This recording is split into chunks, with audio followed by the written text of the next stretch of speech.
ሰላም እንዴት ናችሁ?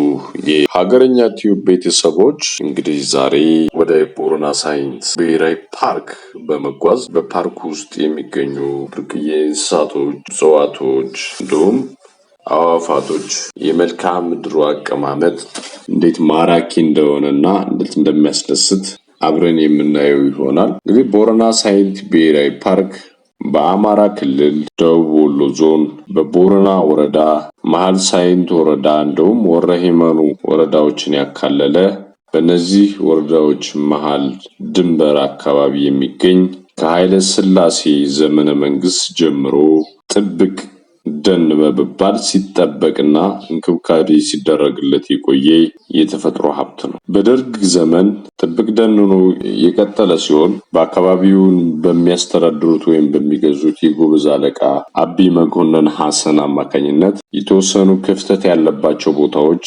በእጽዋት እንዲሸፈኑ በማድረግ የበኩላቸውን አስተዋጽኦ አበርክተዋል። ከዛ በመቀጠል በ2000 አካባቢ በኢህአዴግ ዘመነ መንግስት ከ2000 በኋላ ወደ ብሔራዊ ፓርክነት ያደገ ድንቅ የተፈጥሮ ሀብት ነው። ይህ የተፈጥሮ ሀብት በውስጡ የተለያዩ እጽዋቶችን፣ እንስሳቶችን፣ አዕዋፋቶችን አካቶ የያዘ ነው። ከነዚህም ውስጥ በኢትዮጵያ ብቻ የሚገኙ ብርቅዬ የዱር እንስሳቶችን ያካትታል። ለምሳሌ ቀይ ቀበሮ፣ የሚኒሊክ ድኩላ እና ጭላዳ ባቦን የመሳሰሉት ይገኙበታል። በዚህ አካባቢ ግዙፍ ዛፎች፣ በኢትዮጵያ ብቻ የሚገኙ እጽዋቶች እና አዕዋፋቶችን እናገኛለን። ከኢትዮጵያ ግዙፍ ትልቁ የዝግባ ዛፍ የሚገኝበትን ቦታ ይህ የቦረና ሳይንስ ብሔራዊ ፓርክ ውስጥ ይገኛል። በዚህ በብሔራዊ ፓርክ ውስጥ የሚገኝ ግዙፉ የዝግባ ዛፍ እዚህ ይገኛል እና በጣም ደስ የሚል መንፈስን የሚያድስ ድንቅ ተፈጥሮ የመልክዓ ምድሩ አቀማመጥ በጣም የሚያስደስት ነው። የመልክዓ ምድሩ አቀማመጥ፣ የእጽዋቱ ሽፋን፣ የወፎቹ ዝማሬ፣ የሌሎች እንስሳቶች ድምፅና እንቅስቃሴ በዛ አካባቢ ለሚያልፍ ማንኛውም ሰው የመንፈስ እርካታን ይሰጣል።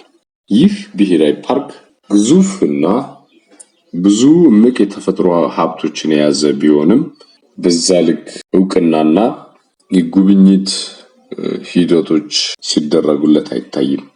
በመሆኑም ከዚህ በኋላ ባሉት ጊዜያቶች ይህን ድንቅ የተፈጥሮ ሀብት ወይም የተፈጥሮ መስህብ ለሀገራችን እንዲሁም ለአካባቢው ማህበረሰብ የገቢ ምንጭ በመሆን ማገልገል የሚችል ሲሆን ይህን ድንቅ ተፈጥሮ እንዲጎበኝና እንዲታወቅ ሁላችንም የበኩላችንን ድርሻ በማድረግ በቀጣይ በአካባቢ ድረስ በመጓዝ የበኩላችንን አስተዋጽኦ ማድረግ ይኖርብናል። እኔ በጣም ደስ የሚል ጊዜ ያሳለፍኩበት ቦታ ነው። ቪዲዮዎችን በቀጣይ እያንዳንዱን የምለቅላችሁ ይሆናል። አመሰግናለሁ።